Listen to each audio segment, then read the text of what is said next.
একটা report Hormuz নিয়ে 40 দেশের ভার্চুয়াল বৈঠক ডাকলো যুক্তরাজ্য এবং ফ্রান্স।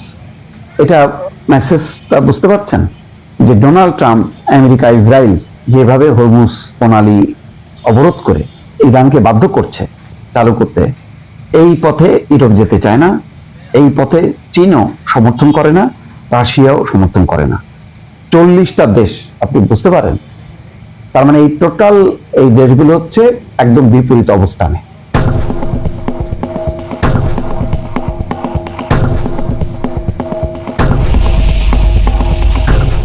আমেরিকা ইসরায়েলের দৃষ্টিভঙ্গি নিয়ে না, তাদের দৃষ্টিভঙ্গিটা হচ্ছে অ্যাগ্রেসিভ, যে ধ্বংস করো, এবং ইসরায়েলের যে পরিকল্পনা গ্রেটার ইসরায়েল সেটা বাস্তবায়ন করো। তারা কিন্তু সেই পথে যাচ্ছে না, তারা সত্যি সংকট সমাধান চায়। ইরানও চায়। ইরান কি চায়? ইরান আজকে যে আইন করলো, টোল দিতে হবে হরমুজ প্রণালী নিয়ে, এই যে তাদের যে অবস্থানটা, এই অবস্থানটার মূল কারণ হচ্ছে যখন আক্রান্ত হলো, ইরান যখন আক্রান্ত হলো, তখন ইরান দেখলো যে ওখানে টিপ না দিলে জ্বালানি সংকট তৈরি হবে, এবং জ্বালানি সংকট তৈরি না হলে এই যুদ্ধবিরতি, যুদ্ধ আলোচনা এটা হবে না। সুতরাং ওই সংকট, ইরানের উপর হামলা বন্ধ করতে হবে, ইরান আক্রান্ত হবে না, এই নিশ্চয়তা বিশ্বকে দিতে হবে। আমেরিকাকে ইরান বিশ্বাস করে না, ইসরায়েলকে তো নাই। এখন পশ্চিমা দেশগুলো যদি সম্মিলিত এফোর্ট নেয়, তাহলে হয়তো ইরান তার মনোভাব পরিবর্তন করবে। এটাই হচ্ছে বার্তা, আমি যতটুকু বুঝি। প্রায় 40টি দেশের নেতাদের নিয়ে শুক্রবার আজকে ভার্চুয়াল বৈঠক হবে, এবং এর আয়োজক হচ্ছে যুক্তরাজ্য এবং ফ্রান্স। বৈশ্বিক বাণিজ্যের জন্য অত্যন্ত গুরুত্বপূর্ণ বলে বিবেচিত নৌপথ হরমুজ প্রণালী আবার চালুর উদ্যোগ নিয়ে এই বৈঠকে আলোচনা হবে।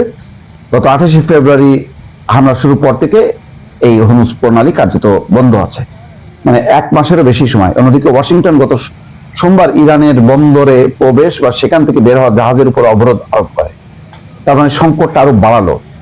যুক্তরাজ্য ফ্রান্স আয়োজিত বৈঠকে প্রায় 40টা দেশের নেতারা ইরানের যুদ্ধবিরতি সমর্থনের পাশাপাশি হরমুজ প্রণালীতে জাহাজ চলাচলের নিরাপত্তা নিয়ে আলোচনা করবেন বলে আশা করা হচ্ছে। যুক্তরাজ্যের কার্যালয়ের এক বিবৃতিতে বলা হয়, বিশ্ব নেতারা প্রণালীটি আবার চালু করতে একটি আন্তর্জাতিক মিশন গঠনের উদ্যোগ নেবে।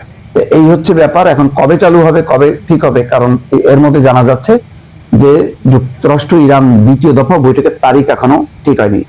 পাকিস্তানের পররাষ্ট্র মন্ত্রণালয়ের মুখপাত্র তাহির আন্দ্রাবি আনুষ্ঠানিকভাবে বলছে যে এখনো চালু, মানে তারিখ ঠিক হয়নি। ট্রাম্প বলছে যে 2-1 দিনের মধ্যে। এখন 2-1 দিন বলতে কবে সেটা বোঝা যাচ্ছে না, কারণ এখনো কিন্তু তারিখটা নির্ধারণ হয়নি। আলোচনা, তথ্য গোপন রাখা আমাদের জন্য অত্যন্ত গুরুত্বপূর্ণ। দেখ, হয়তো যে কোনো মুহূর্তে বসবে, কিন্তু তার আগে আমেরিকাকে বাইপাস করে আমেরিকার বাইরে যুক্তরাজ্য এবং ফ্রান্সের এই উদ্যোগটা কিন্তু লক্ষণীয়। তার মানে তারা মধ্যপ্রাচ্যের ক্রাইসিসটাকে বা এই যুদ্ধটাকে আমেরিকা যে দৃষ্টিকোণ থেকে দেখে, তারা সেই দৃষ্টিকোণ থেকে দেখছে না। মত পার্থক্য কিন্তু চূড়ান্ত। এখানে বলে রাখা ভালো, ইরান যুদ্ধের হয়তো অবসান ঘটবে, কিন্তু যুক্তরাষ্ট্রের সঙ্গে যে দূরত্বটা তৈরি হইলো, ইউরোপ এবং তার মিত্র দেশ, ন্যাটো সদস্য দেশ, এটা সহসায় মিটবে বলে মনে হচ্ছে না।